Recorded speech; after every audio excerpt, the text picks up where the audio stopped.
जिस मालिक ने जन्म दिया है अन्न वस्त्र भी देगा, सर ढकने को छत भी देगा। तो फिर भजन करो निश्चिंत हो चिंता। जब साथ में रघुनाथ हो तो चिंता करे हमारे दुश्मन, चिंता करे बलाए हमारी। तो जब बड़े विश्वास के साथ एक 5 साल का बालक कहता है ये बात, तो नारद जी बड़े प्रसन्न हुए। देखो, एक शिष्य जितनी खोज में रहता है ना, अच्छा गुरु मिले, उतना ही एक गुरु खोज में रहता कि कोई अच्छा शिष्य मिल जाए, योग्य शिष्य मिल जाए। और योग्य शिष्य मिल जाता तो गुरु का सीना एकदम गर्व से चौड़ा हो जाता है, तो गर्व से कह सकता है ये हमारा चेला है, ये हमारा अनुकरणीय है। तो नारद जी ने सोचा अब ये मौका छोड़ना नहीं, ये चांस छोड़ना नहीं, ऐसा चेला रोज रोज नहीं मिलेगा। बिठाया गोदी में और कान में 12 अक्षर का मंत्र दे दिया, ओम नमो भगवते वासुदेवाय। कहा कि इस मंत्र को जाप करो, कहाँ जाके? ब्रज में जाके, मथुरा के पास मधुवन एक स्थान है, वहाँ जाके जाप किया। 5 महीने तक तपस्या की। तिरात्रांते कपित्त बदरासन। पहले महीने में 3 दिन बाद बेर खा के, दूसरे महीने में 6 दिन बाद सूखे वनस्पति पत्ते इत्यादि खा के, तीसरे महीने में 10 दिन बाद जल पी के, 1 महीना में पूरा 5वां महीना श्वास रोक के ध्रुव जी खड़े रहे। सिंहासन हिल गया भगवान का, देवताओं की श्वास रुक गई। देवताओं ने निवेदन किया प्रभु जाओ इसको दर्शन दो। भगवान आए, ध्रुव जी को दर्शन दिया, कहा मांग। तो ध्रुव जी ने कोई वस्तु न मांगी।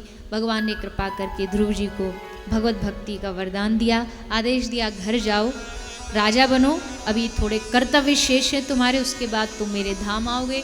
ध्रुव जी घर आए, राजा बने, सुंदर सुंदर चरित्र हैं। और अंत में ध्रुव जी काल के मस्तक पर चरण रख के भगवत धाम गए। ध्रुव जी का वंश आगे बढ़ा। ध्रुव के पुत्र उत्कल के अंग अंग के वैन के शरीर के मंथन से श्री पृथु महाराज और अर्थी महारानी का प्रागट्य हुआ, जिनके आश्रय को ग्रहण करने से, पृथु महाराज के आश्रय को ग्रहण करने से धरती का नाम पृथ्वी हुआ। इसी वंश में राजा प्राचीन वरी हुए, यज्ञ करते थे, घोड़ों की बलि चढ़ाते थे। नारद जी ने आके समझाया किसी भी निर्दोष प्राणी की हत्या से कभी भगवान प्रसन्न नहीं होते। पुरंजनी का उपदेश व्याख्यान दिया है। ये सुंदर कथा सुनाते हुए आगे महाराज उत्तानपाद के दूसरे पुत्र प्रियव्रत की कथा थी। ये सब कथा बहुत विस्तार से हैं, पर हम समय अनुसार, देखो भागवत 2 विधि से होती है, एक व्यास विधि से, एक समास विधि से।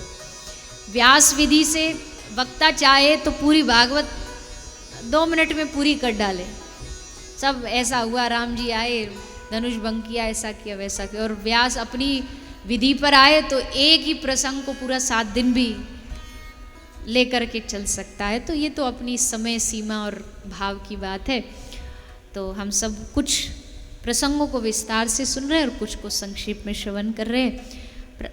श्री प्रियव्रत महाराज के वंश में राजा ऋषभदेव हुए, जिनके घर में भरत जी का प्रागट हुआ, जिनके नाम से इस देश का नाम भारत पड़ा, जिसका नाम पहले अजनाव खंड था। पर भरत जी अच्छे राजा हुए, इसलिए सब ने इस देश का नाम भारत रखा। लेकिन भारत जैसे राज्य का मोह त्याग करके भरत जी चले गए तपस्या करने गंडकी नदी में। और कहते हैं ना, आए थे हरि भजन को और ओटन लगे कपास, निकले थे भजन करने और वहाँ जाके भी माया ने पकड़ लिया। भगवान कहते हैं गीता में, देवी हवेशा गुणमयी मम माया दुरत्यया मामेव ये प्रपद्यन्ते माया मेताम तरन्तिते। भगवान कहते हैं मेरी माया बड़ी ठगनी है, बड़ी प्रबल है, बच नहीं सकता इससे कोई। बच कौन सकता है? जिसने मेरा आश्रय, मामेव ये प्रपद्यन्ते, जिसने मेरा आश्रय ग्रहण कर लिया हो, उसको माया कभी स्पर्श नहीं कर सकती। तो एक माया के रूप में हिरण का बालक आया, उसमें मोह फंसा, 3 जन्म बिगड़े। तीसरे जन्म में ब्राह्मण के घर जन्म लेके भरत जी ने भगवान को प्राप्त किया है।